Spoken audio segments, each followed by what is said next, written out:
L'accueil met en relief l'importance de cette visite officielle que le président roumain effectue au Sénégal. Avec les honneurs militaires, le chef de l'État et la première dame, Madame Marème Sall, accueillent le couple présidentiel roumain.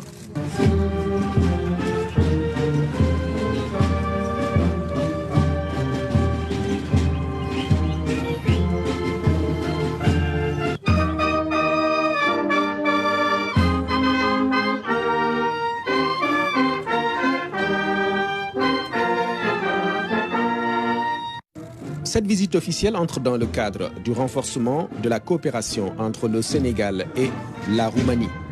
Une coopération basée sur des relations très anciennes. Monsieur le Président, merci encore une fois pour votre visite. Je voudrais vous renouveler mes souhaits de bienvenue à vous, à votre épouse et à votre délégation. J'apprécie beaucoup cette visite. Et votre séjour au Sénégal témoigne de la longue tradition d'amitié qui lie nos deux peuples. Je rappelle que la Roumanie accueillait déjà des étudiants sénégalais dès les premières années de notre indépendance. Et bien des générations de cadres sénégalais ont été formés chez vous. Je voudrais aussi vous remercier pour la décision que vous venez de prendre d'octroyer 20 bourses au Sénégal chaque année dans des domaines qui sont des domaines scientifiques et techniques pour continuer cette belle tradition. Monsieur le Président, je vous remercie de votre ouverture, de la chaleur avec laquelle vous nous avez accueillis, moi-même et les membres de ma délégation. J'ai convenu avec Monsieur le Président que nous avons toutes les possibilités pour augmenter le dialogue diplomatique ainsi que les contacts de nos ministères de ligne et les agences gouvernementales spécialisées. Dans sa nouvelle stratégie pour l'Afrique, la Roumanie compte beaucoup sur le Sénégal. Le président roumain, Klaus Iohannis, mesure les potentialités. Le Sénégal est pour la Roumanie une priorité sur le continent africain et nous souhaitons démarrer des projets communs, des projets joints et une collaboration de longue date. En même temps, nous avons décidé d'intensifier notre collaboration sur d'importants paliers pour la Roumanie et pour le Sénégal, comme la gestion des situations d'urgence, l'innovation, la recherche, l'innovation, la sécurité digitale, l'infrastructure numérique, mais aussi la sécurité alimentaire. Je suis content d'avoir fait signer les 3 mémorandums d'entente pendant cette visite.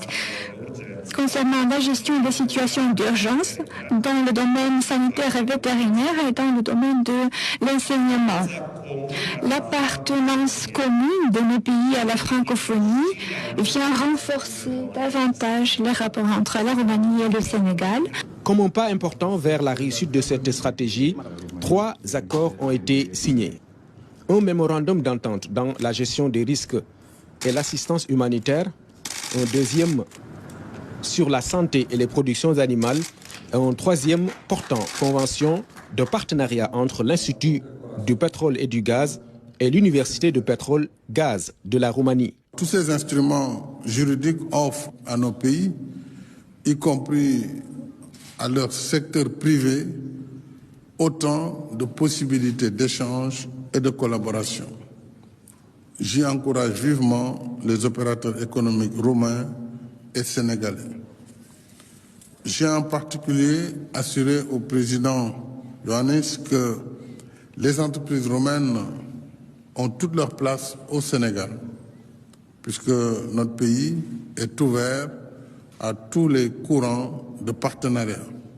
Enfin, comme un symbole de l'amitié entre nos deux pays, la visite du président Iohannis coïncide avec l'inauguration aujourd'hui de la Maison des Nations Unies à Diamniadio, qui abritera désormais les 34 représentations régionales qui sont des agences du système onusien accréditées au Sénégal. Le président Macky Sall a élevé son homologue roumain à la dignité de Grand Croix dans l'Ordre national du Lion. Pour sa part, le président Klaus Iohannis lui a remis l'étoile de la Roumanie, la plus haute distinction dans ce pays. Des décorations qui marquent un temps fort de cette visite officielle du président roumain au Sénégal. Je tiens d'abord à saluer la présence parmi nous de mon homologue, M. Klaus Werner Iohannis, président de la République de Roumanie, qui effectue une visite officielle au Sénégal. Merci beaucoup, cher Klaus. Merci d'honorer de votre présence cette cérémonie dans l'esprit des relations d'amitié cordiale entre la Roumanie et le Sénégal. Je remercie très chaleureusement ma sœur Amina Mohamed, vice-secrétaire générale de l'Organisation des Nations Unies, venue représenter le secrétaire général Antonio Guterres à cette cérémonie. Cette cérémonie d'inauguration de la Maison des Nations Unies marque une fois de plus l'attachement renouvelé de notre pays aux Nations Unies. En plaçant cet édifice ici, au cœur de la nouvelle ville de Diamniadio, nous avons voulu offrir aux 34 agences onusiennes représentées ici, et j'espère bien plus après, pour donner à cette maison une dimension plus grande. C'est en tout cas ce que nous attendons de l'organisation, de vous offrir donc un cadre idéal et adéquat de travail pour faciliter les interactions dans la complémentarité.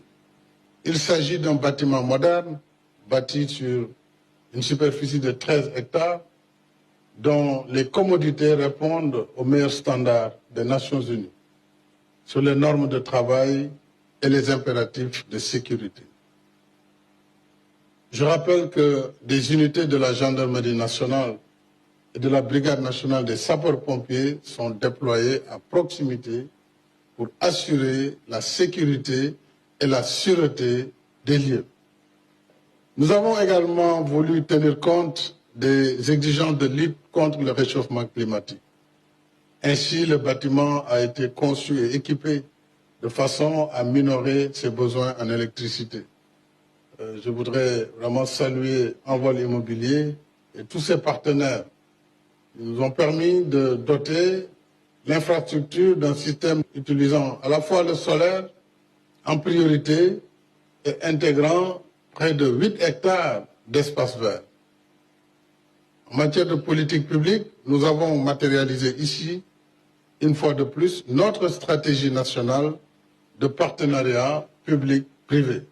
La Maison des Nations Unies est en effet le fruit de ce partenariat sous forme de location-vente entre l'État du Sénégal et la société Envol Immobilier qui a conçu, financé et construit le projet. C'est un travail remarquable qui a été abattu, y compris pendant la période de la Covid-19. J'associe à cela toutes les entreprises partenaires dont Vitec et les autres entreprises sénégalaises et étrangères qui ont contribué à la réalisation du projet.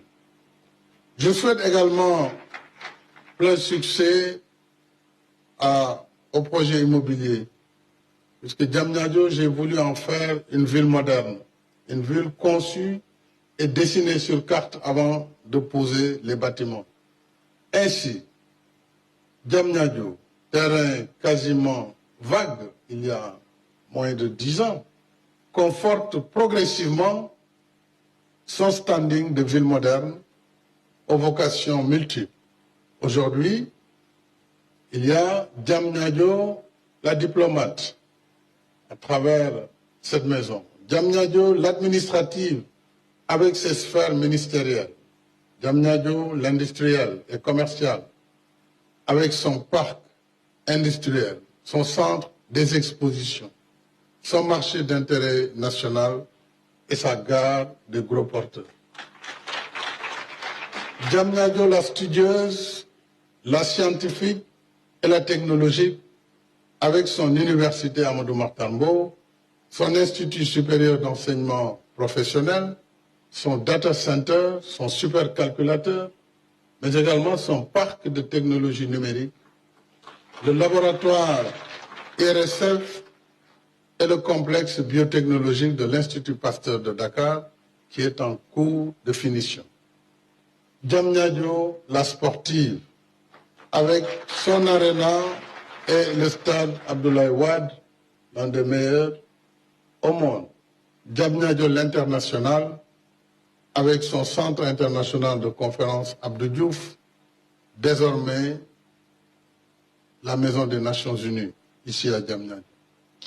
Enfin, Diamniadio, au diapason des exigences de transport moderne, rapide et fiable, avec l'autoroute, mais surtout avec le train express régional, dont la phase 2, en chantier avancé, d'ici quelques mois, va connecter cette ville avec l'aéroport international Blaise Diagne. Voilà, mesdames et messieurs, la vision qui porte et oriente tout ce que nous avons fait ici en parfaite cohérence avec le plan Sénégal émergent. Diamniadio va davantage attirer les regards du monde. La nouvelle ville accueille sur un même site tout le système des Nations Unies au Sénégal. L'architecte Jean-Michel Wilmotte revient sur les contours et la conception du projet qui lui inspire, d'autres pour la ville de Dakar. Nous avons imaginé un bâtiment qui soit très iconique. Iconique parce que pour la ville, pour la représentation de l'ONU, pour aussi, j'allais dire, Dakar et Diamniadio vue du ciel. Et c'est là qu'on a imaginé cette grande roue à eau, si vous voulez. C'est donc un point central avec d'où s'échappent 7 ailes et de surface égale dans lesquelles on pourra loger les différents secteurs de l'ONU de façon égale. Lorsqu'on parlera de l'ONU à Dakar ou à Diamniadio, jamais et sera dissocié de cette image. C'est une image internationale, c'est une image mondiale. Lorsqu'on atterrit à Dakar, on voit cette roue, ce symbole très très très très fort, si vous voulez. C'est presque en soi-même, c'est une sorte de logo. C'est une image très très forte. Et on a besoin de symboles en Afrique. On a besoin d'un symbole fort. On a besoin aussi d'architecture forte. Et donc, je suis très content d'avoir participé à ce projet. Pour moi, c'était un rêve. Et aujourd'hui, ce rêve se réalise. Et puis d'envisager le futur où les personnes qui vont travailler sur place puissent habiter à proximité. Et donc, grâce à ça, la ville de Diamniadio va éclore, va démarrer.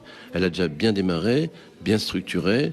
C'est un très bel endroit. Comme quoi, l'architecture peut amener beaucoup au développement d'une ville, au développement de la fierté d'un peuple et au développement de la connaissance de Dakar dans le monde entier.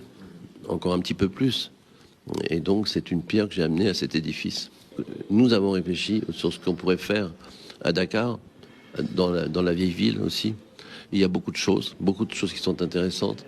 Il y a peut-être des marchés qu'on peut remettre en valeur pour les personnes qui travaillent sur place, vous voulez, de la qualité dans ces marchés. Il y a des quartiers, de l'Adior ou d'autres, si vous voulez, qui sont très intéressants. Et pour moi, il y a quelque chose de très important. Après que Dakar soit la capitale pour les Nations Unies, pour toute l'Afrique, moi j'aimerais bien que Dakar soit la capitale de la culture pour toute l'Afrique. Mettre des zones où on puisse bien montrer l'artisanat qui est formidable, mais qu'on voit pas parce que il est dans des petits marchés. Il faudrait retrouver une zone où tous les artisans du Sénégal puissent se retrouver. Vous voyez ce que je veux dire ? Se retrouver, aussi bien ceux qui travaillent la paille, le tissu, le bois, les différents matériaux, si vous voulez, parce que ça, après, on pourrait l'exporter aussi. Mais il faut trouver un lieu de représentation. Et moi, je rêve d'un grand centre où tous ces artisans se retrouveraient. Pas en plus générer des nouvelles créations à partir de matériaux traditionnels. Vous voyez, Même, je suis sûr qu'il y a plein de jeunes créateurs qui seraient contents de travailler là. Donc faire un grand centre. Et dans la Dior, j'ai imaginé une sorte de boulevard, une grande rue piétonne comme ça, où tous les artisans seraient là, avec de temps en temps des petits restaurants, parce que vous faites très bien la cuisine aussi, des petites grillades, des choses comme ça, ce qu'on voit un petit peu plus loin avec les langoustes, quand on trouve un truc formidable là, où on mélange cette culture, la nourriture et la création.